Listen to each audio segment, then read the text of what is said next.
It's morning. You open your eyes. The apartment is clean. The temperature is perfect.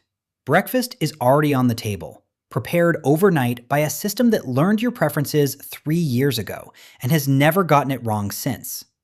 You don't have a job today. You didn't have one yesterday either.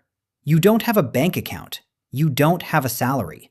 You don't have a single bill with your name on it. Nobody does. Money was abolished in 2061. You were born in 2072. You have never held a coin. You have never checked a price. You have never felt that specific anxiety, the one your grandparents described, of watching a number in an account get smaller and smaller and not knowing how to make it stop. That world is gone. This one is supposed to be better. Most days it is. Part 1. How it works. Here is what they teach you in school.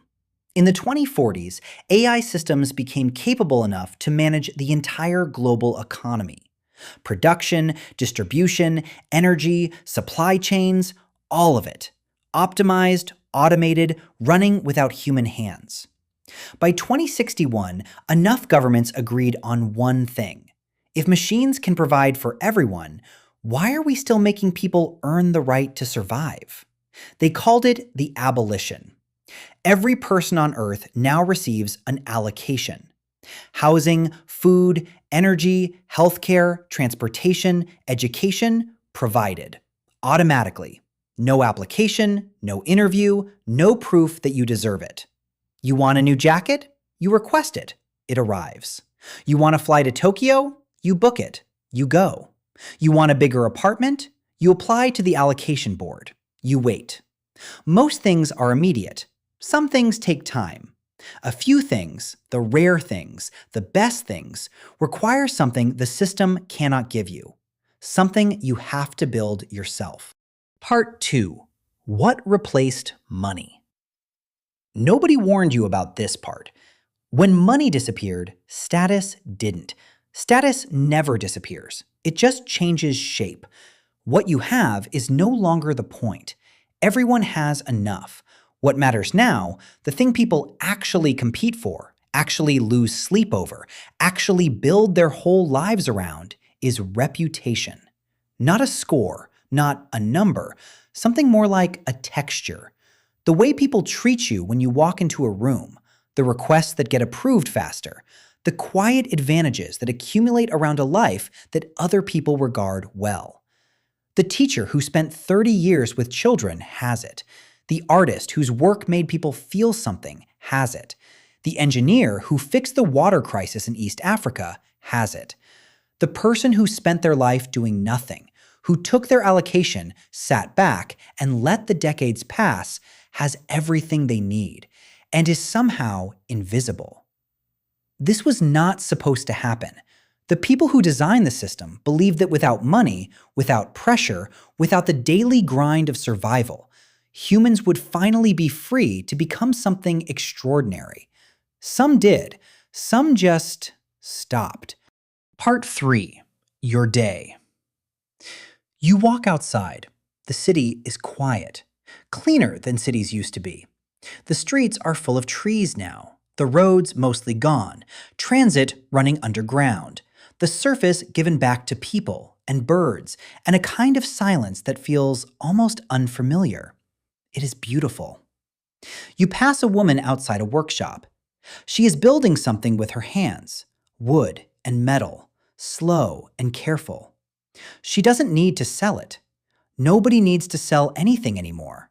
She is building it because something inside her will not let her stop. You pass a man on a bench. Your neighbor told you he has been sitting on that bench for most of the last decade. He gets his allocation. He eats. He sleeps. He comes back to the bench. He seems content. You don't know which one of them has it figured out. Nobody does. You sit at a cafe. A coffee appears in front of you, grown, processed, and delivered without a single human hand involved. It tastes perfect. It always tastes perfect. You sit there for a while, holding a cup that cost nothing. In a world that ended hunger, that solved homelessness, that made war over resources essentially pointless. And you try to figure out why some mornings still feel like something is quietly missing. Part 4. The darker underneath. Not everyone lives the way you do. The allocation is universal, but universal does not mean equal.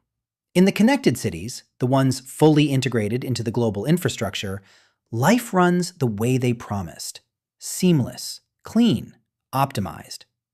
In the places the infrastructure never fully reached, parts of Central Asia, stretches of rural South America, corners of sub-Saharan Africa, the allocation still arrives, but thin. The systems there are older, built in the rush decades when the money to build them properly was running out. The housing is adequate. The food is sufficient. Adequate. Sufficient. The people who designed the abolition said it would be equal for everyone. The people who implemented it had other priorities. And then there are the ones who found new ways to accumulate. Because humans always find new ways. Without money, what you accumulate is access, influence, the ability to move through the world with fewer waits, fewer denials, fewer mornings where the system tells you your request needs more time. There are people in 2100 who are, by any honest measure, more powerful than most people alive. They hold no currency, they own nothing on paper, but they sit on the allocation boards. They control the systems. They decide, quietly, who gets the bigger apartment, who gets approved, whose reputation grows, and whose quietly stalls. They don't call it wealth, but it rhymes. Part 5. The question. Tonight you sit by your window. The city hums below you, calm, ordered, cared for. Somewhere out there, a child is being born into a world where they will never go hungry, never sleep outside, never lie awake at night running numbers that don't add up. These are not small things. These are the things people spent centuries trying to achieve, things they marched for, died for, wrote constitutions for, and they happened. You think about the woman with her hands in the wood, what she is reaching for that no allocation can provide. You think about the man on the bench, whether he is free or whether he is simply finished. You think about the people on the boards, whether the system changed human nature or whether human nature just waited, patient, quiet, until it found a new shape to wear.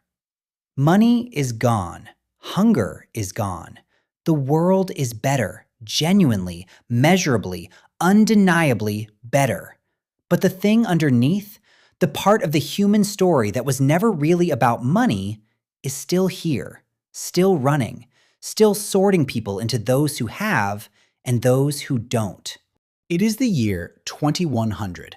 Money no longer exists. Everything you need will be provided. Everything you want is almost within reach. Everything you are, what you build, what you create, what you leave behind, that part is still up to you. It always was.